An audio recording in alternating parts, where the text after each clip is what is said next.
Est-ce que quelqu'un vous a déjà dit qu'après 80 ans, la vie ressemble parfois plus à une lutte qu'à une existence tranquille ? Peu de gens osent le dire, mais vieillir ne rime pas toujours avec sagesse et sérénité. Parfois, cela s'accompagne de jambes fragiles, de pensées angoissantes et d'un quotidien qui pèse. Vous avez traversé tant de choses, vous avez travaillé dur, aimé, élevé des enfants, et puis un jour, autour de 80 ans, tout change. C'est difficile à expliquer, sauf si vous le vivez vous-même. Vous avez peut-être encore le même visage, mais votre force, votre mémoire, votre autonomie, tout semble s'effriter comme un tissu trop usé. Ce que personne ne dit, ce que vous ne lisez jamais dans les brochures pour retraités, c'est que cette période de la vie peut être une nouvelle épreuve, pas seulement pour le corps, mais aussi pour le cœur, l'esprit et même l'âme. Mais cette vidéo ne cherche pas à faire peur. Elle veut mettre des mots sur ce que beaucoup ressentent en silence. Elle veut vous aider à vous préparer mentalement et concrètement à certaines réalités invisibles qui arrivent avec l'âge. Nous allons aborder 7 vérités difficiles mais nécessaires à connaître après 80 ans. Des vérités qui vous permettront de garder la tête haute avec courage et dignité.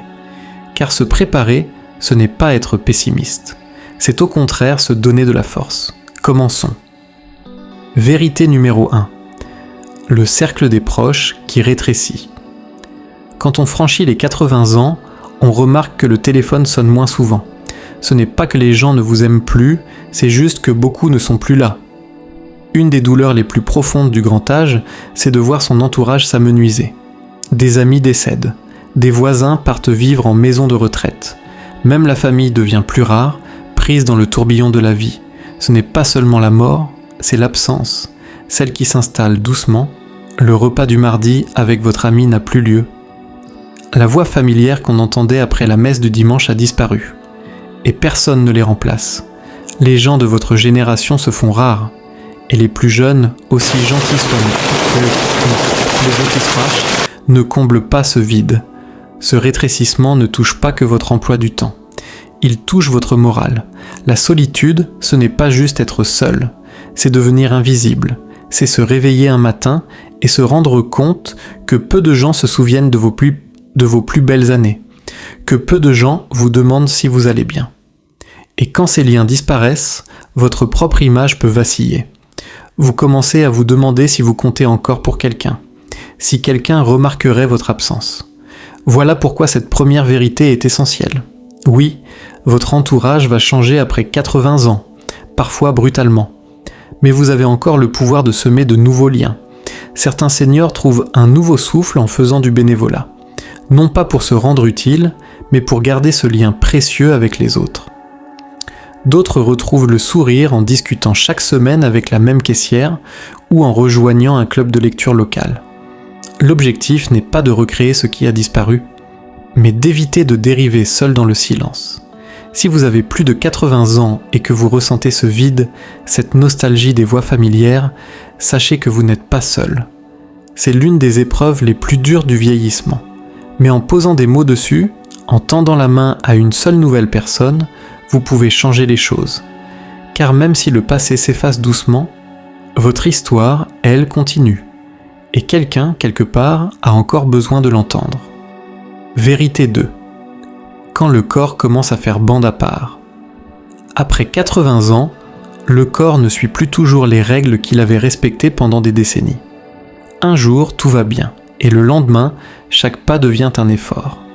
Ce n'est pas une chute soudaine, mais une sorte de résistance silencieuse. Des douleurs dans les genoux, une perte d'appétit sans raison, ou un sommeil qui devient imprévisible. Beaucoup pensent que les forces diminuent lentement, mais ce qui surprend le plus, c'est l'instabilité. Dormir profondément 3 nuits d'affilée, puis se réveiller en pleine nuit, sans raison pendant une semaine. Ou digérer sans problème un repas, puis tomber malade avec le même plat quelques jours plus tard. On dirait que le corps change les règles sans prévenir. Cela donne parfois l'impression que son propre corps nous trahit. On se demande si c'est passager ou si c'est le nouveau quotidien. Dois-je appeler le médecin ou attendre ? Ce doute permanent épuise bien plus que les douleurs elles-mêmes. Ce n'est pas seulement physique, c'est mentalement fatigant de ne plus se sentir en sécurité dans son propre corps. Et le pire, c'est que les autres ne le voient pas. À l'extérieur, vous semblez encore solide. Vous marchez, vous cuisinez, vous souriez, mais personne ne sait l'effort que cela demande.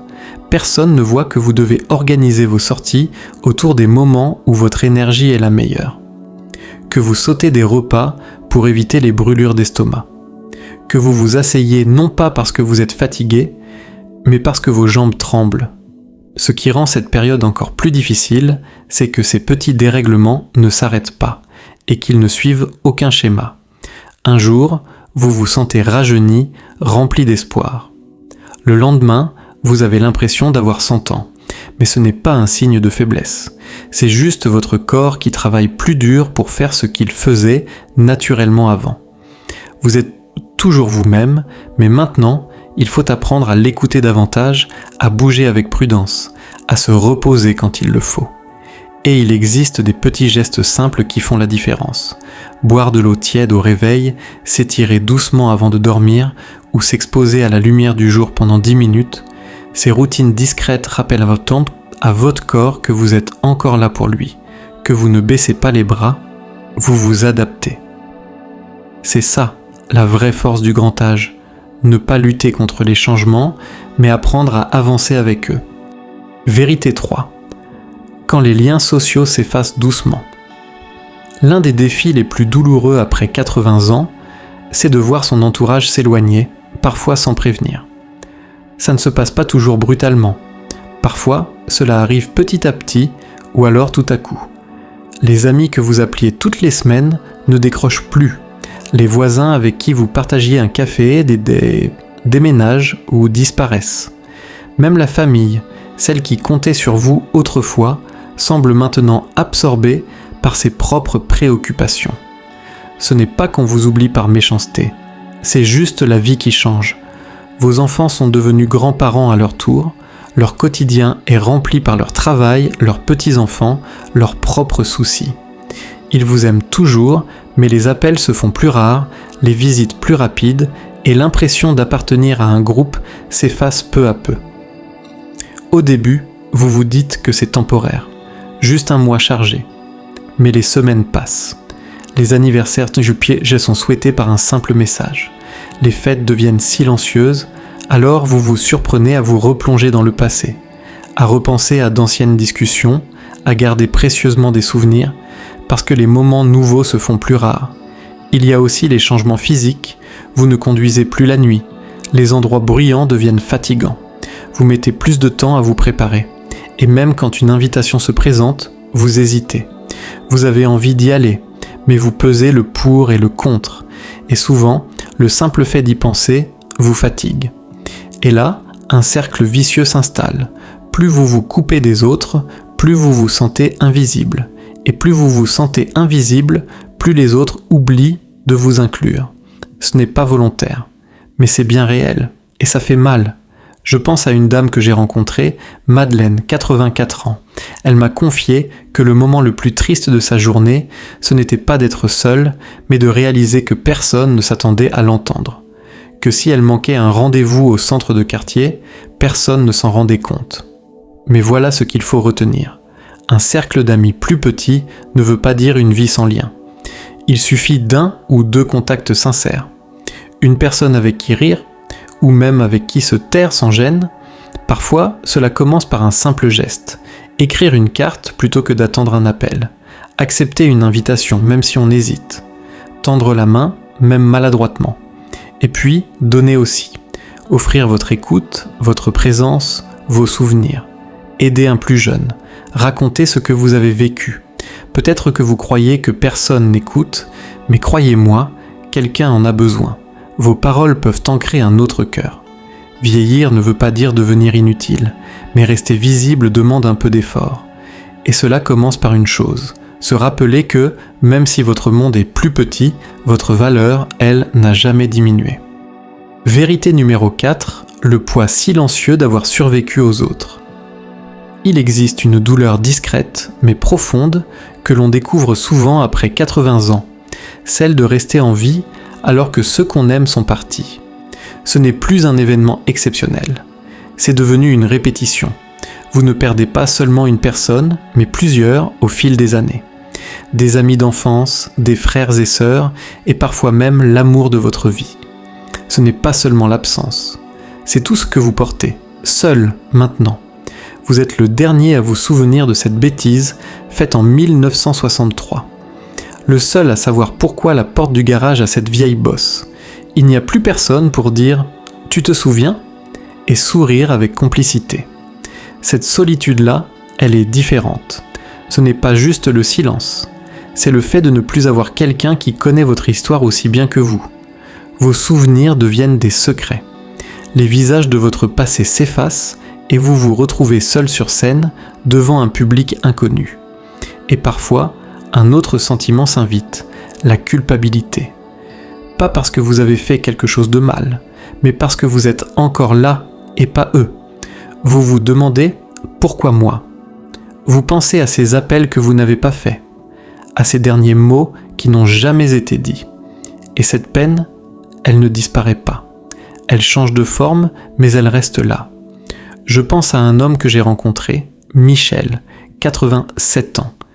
Il m'a dit que ce qui lui pesait le plus, ce n'était pas ses douleurs aux genoux, ni sa vue qui faiblissait. C'était les matins où, sans réfléchir, il sortait 2 tasses à café. Ou les moments où il entendait encore la voix de sa femme dans sa tête, alors qu'il ne lui parlait plus que par la pensée. Mais voilà ce qu'on oublie souvent de dire. Il y a une force immense dans le fait d'être celui qui se souvient. Un courage dans le simple fait de se lever dans une maison vide, une beauté dans le fait de raconter les histoires de ceux qui ne sont plus là, pour que leur mémoire continue de vivre à travers vous. Alors si vous vivez cela aujourd'hui, sachez que vous n'êtes pas seul. Votre tristesse est réelle, mais elle n'efface pas la valeur de ce que vous portez encore en vous. Vos souvenirs sont précieux, vos récits comptent, et même dans le silence, votre voix peut encore illuminer le monde de quelqu'un d'autre. Vérité 5. Quand la liberté personnelle se rétrécit.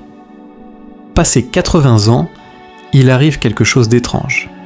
Même si vous êtes encore lucide, actif et capable, les autres commencent à vous traiter comme si vous ne l'étiez plus. Peu à peu, votre liberté diminue. Au début, ce sont de petits détails. Vos enfants veulent vous accompagner partout, même si vous êtes encore à l'aise pour conduire. Puis ils commencent peut-être à vous demander ce que vous mangez, à quelle heure vous dormez, si vous avez bien pris vos médicaments.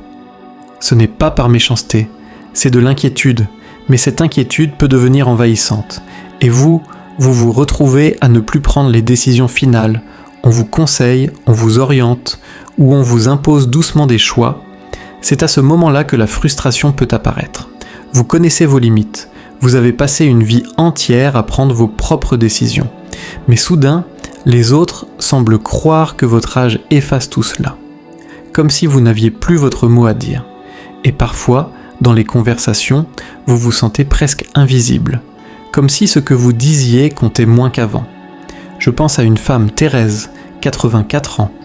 Elle m'a raconté que sa fille avait commencé à organiser ses journées à sa place. Marche, repas, même les émissions télé à regarder, c'était fait avec amour. Mais Thérèse se sentait étouffée. Pas parce qu'elle était incapable, mais parce que sa fille croyait qu'elle l'était.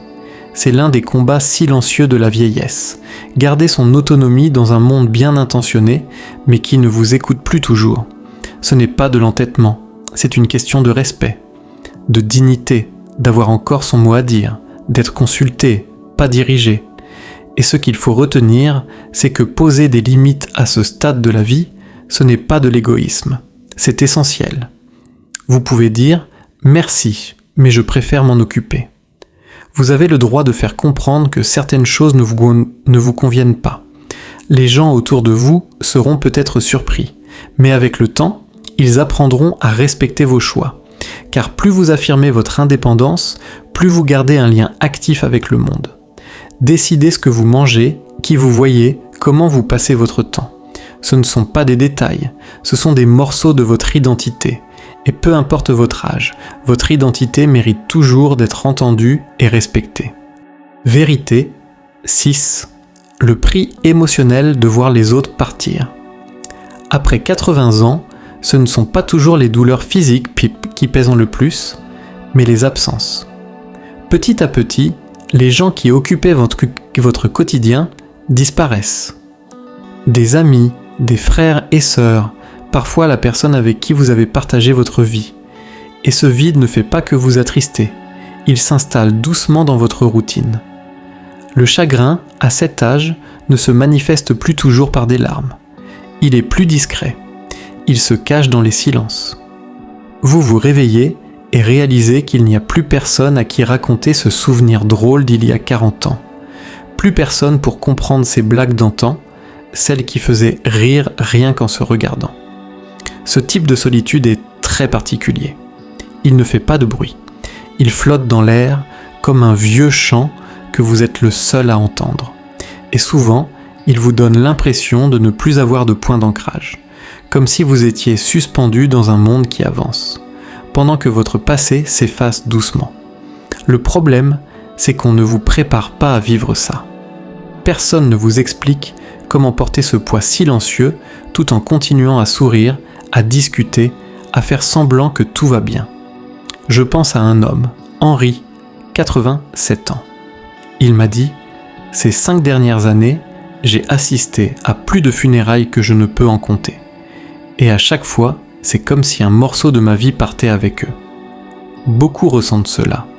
Ils n'en parlent pas toujours. Pas parce qu'ils ne souffrent pas, mais parce que c'est devenu une habitude, une partie du quotidien. Et pourtant, certains trouvent la force de rester ouverts, d'accueillir de nouvelles rencontres, même si cela veut dire courir le risque de revivre un jour un autre adieu. Ils continuent de rire, d'inviter à prendre un café, même si la personne en face a 30 ans de moins. Car se connecter aux autres, ce n'est pas juste une façon de passer le temps, c'est une manière de rester vivant à l'intérieur. Alors si vous traversez cette période, ne cachez pas votre peine. N'ayez pas honte de ce vide. Oui, le chagrin est réel, mais il n'empêche pas la joie d'exister aussi. Une joie différente, peut-être plus douce, mais bien présente. Laissez la tristesse marcher à vos côtés, mais ne la laissez pas vous arrêter. Vérité 7. Accepter sa fragilité avec fierté. L'une des choses les plus difficiles à accepter après 80 ans, c'est de sentir que son corps devient plus fragile. Pas seulement dans les os ou les muscles, mais dans les gestes simples de la vie quotidienne. Nouer ses lacets, se lever d'un fauteuil bas, tenir une tasse sans la faire trembler, ce ne sont plus des choses automatiques. On ne se sent pas vieux tout le temps. Mais chaque petite douleur, chaque faux pas rappelle que le corps n'est plus le même. Et cette prise de conscience peut être déstabilisante. Elle peut faire douter. Est-ce que je peux encore marcher seul ? Est-ce que je devrais encore cuisiner ? Vous commencez à organiser votre journée, non plus selon vos envies, mais selon ce que vous pouvez faire sans risque. Ce changement est compréhensible, mais il peut rendre la vie plus étroite. Et pourtant, être fragile ne veut pas dire être faible. C'est une forme de sagesse qui s'exprime autrement. C'est votre corps qui vous dit « Va plus doucement, prends soin de toi ». C'est aussi un rappel, vous avez tenu bon pendant tant d'années. Et aujourd'hui, la vraie force, c'est d'apprendre à s'adapter. Je pense à une femme, Lucette, 84 ans. Elle m'a dit un jour « Ma canne, je ne la cache pas, je l'ai méritée. Elle me rappelle combien de chemins j'ai parcouru et que je continue à avancer. » Cette façon de penser change tout.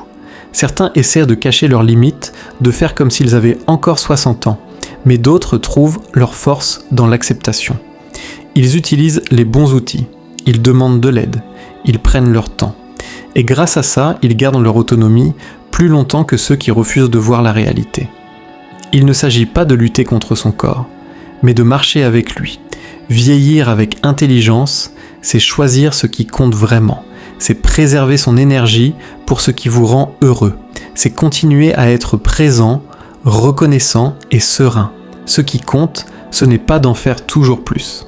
C'est la manière dont vous avancez malgré tout, avec courage, calme et une force tranquille que seuls ceux qui ont vécu longtemps peuvent comprendre. Vieillir avec force et cœur après 80 ans. Arriver à plus de 80 ans, ce n'est pas seulement faire face à un corps plus lent ou à quelques oublis. C'est traverser des vérités profondes, souvent difficiles, avec la tête haute et le cœur grand ouvert. Il n'est pas nécessaire de faire semblant que tout est facile, parce que non, ce ne l'est pas. Mais connaître ces réalités et les regarder en face, c'est une force en soi. Vous n'êtes pas un fardeau, vous n'êtes pas effacé, vous êtes encore là, et votre présence, vos souvenirs, votre rire, votre ténacité, tout cela compte plus que jamais. Prenez soin de votre esprit, n'ayez pas peur de montrer vos émotions. Oui, la solitude est parfois là, mais elle ne doit pas gagner. Continuez à vous intéresser au monde, à rester curieux. Soyez franc sur vos besoins, même financiers, mais gardez ce cœur généreux qui a fait votre vie. Choisissez la bienveillance chaque jour. Et quand votre corps ralentit, avancez quand même, avec fierté.